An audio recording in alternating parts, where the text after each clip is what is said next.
Fala galera, vamos lá começar nossas aulas. Essa é a segunda aula e hoje eu quero falar rapidamente para você sobre o peão.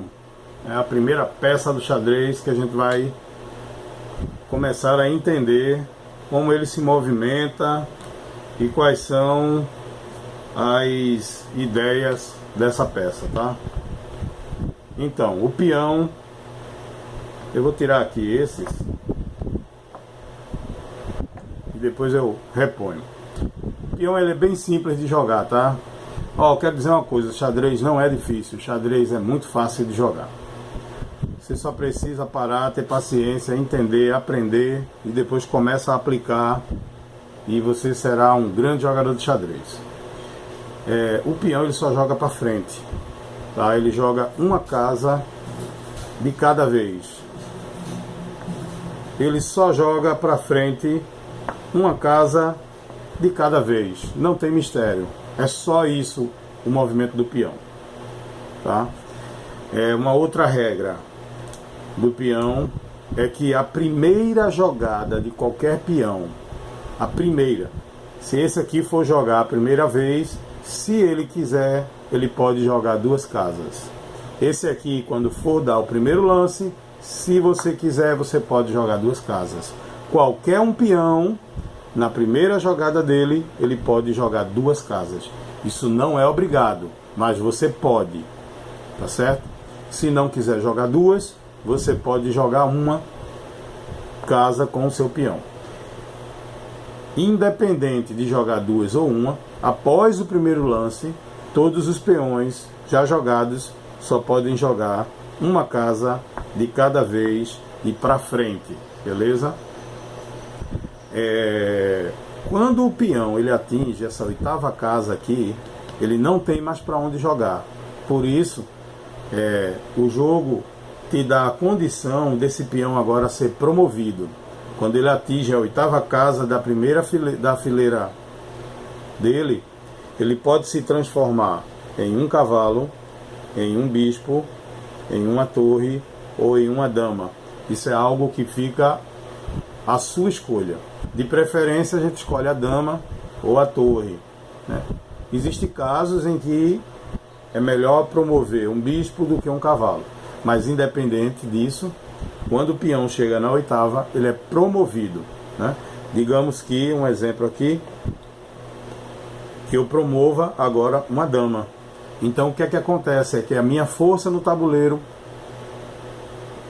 a minha quantidade de poder para poder atingir o objetivo máximo aumenta. Então qualquer peão que chega na oitava fila, ele pode ser promovido por uma peça forte.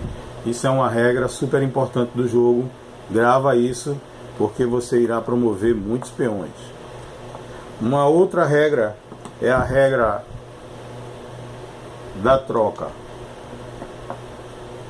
Eu vou colocar aqui os peões do adversário agora, né, para a gente entender a troca e entender o bloqueio. Digamos que esse jogador jogue duas casas o peão e esse também jogue duas casas o peão. O que é que acontece? Eles ficam bloqueados. Nenhum dos dois podem jogar mais, nem o preto nem o branco.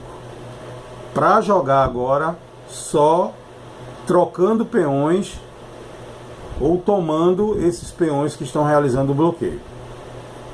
Então a troca ocorre com o peão da seguinte forma. Vou botar esse exemplo aqui. Pronto, esse exemplo aqui.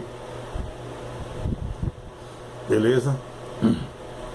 Digamos que a vez de jogar seja do branco, né?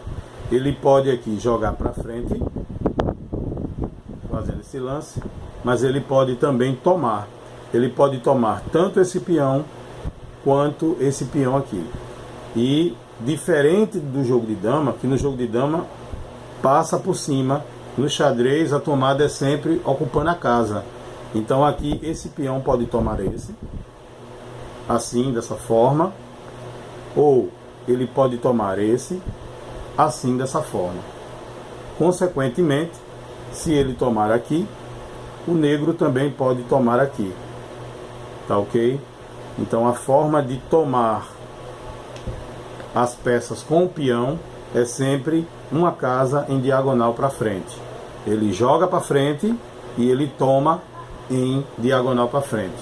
E da mesma forma como ele toma, ele pode ser capturado, recapturado. Ok, gente? Então, para terminar o lance do peão, eu quero falar sobre o peão passante, que é um lance especial no jogo de xadrez do peão. Digamos que esse peão chegue aqui nessa casa, e a gente costuma dizer que aqui é a quinta casa da coluna dele. Você pode contar comigo, ó. 1, 2, 3, 4, 5. Aqui é a quinta casa. Toda vez que um peão chega na quinta casa, se o adversário dele estiver na casa inicial e ele quiser jogar duas casas, o branco pode tomar ele aqui como se ele tivesse saído somente uma casa, né? Porque o normal seria tomar todo o peão aqui, mas como esse peão está na quinta casa, ele tem o direito do passante, né? O passante é, se esse peão jogar duas, ou esse peão aqui jogar duas, ele pode tomar como se o peão tivesse saído uma apenas. Se jogar duas, ele toma, pelo fato dele estar na quinta casa. Uma regra importante do passante é, se o seu adversário joga duas e você por algum motivo joga qualquer outro lance e ele agora joga aqui, você já não pode mais fazer o passante aqui. Por quê? Porque o passante ele é feito imediatamente após o lance do adversário. Então, vou voltar aqui. Se ele sair duas, você não pode jogar nada. Se você jogar qualquer outro lance, você perde o direito do passante. E se ele jogar, você tem que fazer o passante imediatamente após o lance dele, beleza? Então, gente, eu encerro aqui a movimentação do peão. Só recapitulando, o peão joga para frente. O peão pode jogar duas casas no primeiro lance de cada um, ou uma casa, e depois continua jogando uma. Quando ele chega na oitava casa, ele é promovido em uma peça forte, de preferência a dama, né? E a regra do peão passante quando ele está na quinta casa, beleza? Espero que você tenha gostado. Essa é a nossa segunda aula sobre a movimentação das peças no jogo de xadrez. A gente já viu a primeira, que foi conhecendo o tabuleiro e a posição inicial das casas, né? Eu peço até desculpa a vocês aí, que eu estava revendo o vídeo depois que eu postei, que aqui as peças não estavam aparecendo, eu acredito como estão aparecendo agora, tá? Mas a posição inicial, do jeito que é para as brancas, é para as pretas do outro lado. A regra é a mesma e eu acredito que você não vai ter dificuldade com isso. E aí, quem está por aqui com vocês é Rivaldo Menezes. Peço a vocês que vocês curtam, né? Ative o sino aí para receber novos vídeos. Compartilhem, tá bom? E eu agradeço pela força e continua firme até terminar essa fase de aprendizado, porque depois aí é que o negócio vai ficar bom para você. Vai com tudo. Um abraço.